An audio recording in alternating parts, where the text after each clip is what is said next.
Your listing form doesn't need to show everything to everyone. Let's make it smarter.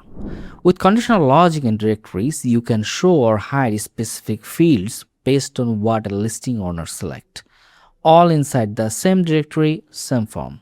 Let's say you are running a restaurant directory. If someone select Asian food, fields like spice level and takeaway option appear. Switch to Mexican, those fields disappear and relevant ones show up instead. So now one form, multiple listing types, and each listing owners only see what's relevant. Another example, featured listing.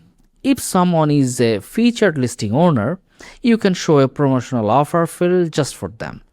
For general user, the field doesn't exist.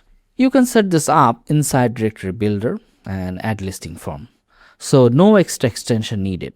And remember, just like the listing fields, you can apply conditional logic to search field, allowing them to automatically hide or display based on user selection in other fields. That's all for now. See you in the next one.